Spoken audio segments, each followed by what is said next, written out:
श्रीमद्भागवत महापुराण के प्रथम स्कंद का छठा अध्याय बहुत ही प्रेरणादायक है।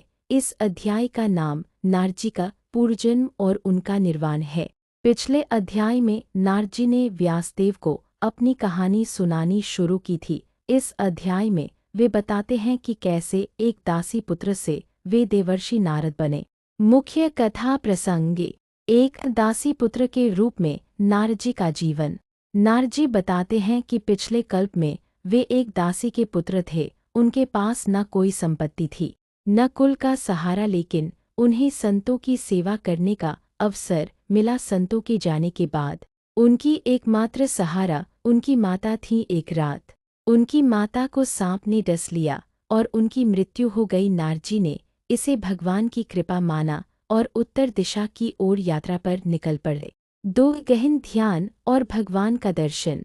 घने जंगल में एक पीपल के पेड़ के नीचे बैठकर नारजी ने भगवान का ध्यान किया। उनकी भक्ति से प्रसन्न होकर भगवान विष्णु उनके हृदय में प्रकट हुए। उस दिव्य स्वरूप को देखकर नारजी परमानंद में डूब गए, लेकिन वह झलक क्षणिक थी और भगवान अंतर्ध्यान हो गए। आकाशवाणी और सांत्वना। जब भगवान ओझल हो गए तो नारजी व्याकुल हो उठे। तब भगवान की आकाशवाणी हुई, हे बालक, इस जन्म में तुम मुझे दोबारा नहीं देख पाओगे। मैंने अपनी झलक केवल तुम्हारी तड़प और भक्ति बढ़ाने के लिए दिखाई थी। अगले जन्म में तुम मेरे पार्षद बनोगे। 4 नारजी का पुनर्जन्म। समय आने पर नारजी ने अपना शरीर त्यागा। प्रलय के समय वे भगवान विष्णु के शरीर में प्रविष्ट हो गए। जब ब्रह्माजी ने पुनः सृष्टि की रचना की, तब वे ब्रह्मा के मानस पुत्र के रूप में प्रकट हुए। अब उनके पास एक दिव्य शरीर और महती नाम की वीणा है,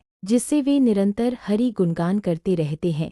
अध्याय का सार और शिक्षा। विषय प्रारब्ध। आध्यात्मिक। माँ की मृत्यु ने नारजी को सांसारिक मोह से मुक्त कर दिया। विपत्ति भी कभी कभी वरदान होती है। विषय साधना। आध्यात्मिक संदेश। केवल एक बार की दिव्य झलक साधक को आजीवन भक्ति के मार्ग पर रखने के लिए पर्याप्त है। विषय संगति। आध्यात्मिक संदेश। संतों की सेवा और उनके उच्छिष्ट प्रसाद ग्रहण करने से ही नारजी के पाप धुल गए थे। विषय शाश्वत सेवा। आध्यात्मिक संदेश। नारजी आज भी स्वतंत्र रूप से तीनों लोकों में विचरण करते हुए भक्ति का प्रचार करते हैं। निष्कर्ष। इस अध्याय के अंत में नारजी व्यासदेव से कहते हैं कि उन्होंने यह सब इसलिए बताया ताकि व्यासदेव भी केवल भगवान श्री कृष्ण की लीलाओं का गान करें, जिससे उनका मन शांत हो सके। यही सुनकर व्यासदेव ने भागवत की रचना को पूर्णता दी। क्या आप इस अध्याय के किसी विशिष्ट श्लोक का अर्थ जानना चाहेंगे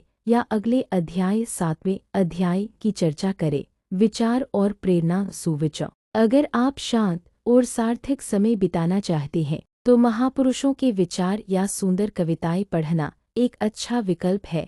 यह न केवल मन को शांति देता है, बल्कि जीवन के प्रति एक नया आज के अनमोल विचार दृष्टिकोण का महत्व। मिजाज में थोड़ी सख्ती लाजमी है हुजूर। लोग पी जाते अगर समंदर खारा न होता। अर्थ जीवन में संतुलन और स्वाभिमान का होना बहुत जरूरी है। परिवर्तन और धैर्य। वक्त दिखाई नहीं देता, लेकिन बहुत कुछ दिखा देता है। सफलता का मंत्र। परिंदों को मंजिल मिलेगी यकीनन। ये फैले हुए उनके पर बोलते हैं। वो लोग रहते हैं खामोश अक्सर जमाने में जिनके हुनर बोलते हैं।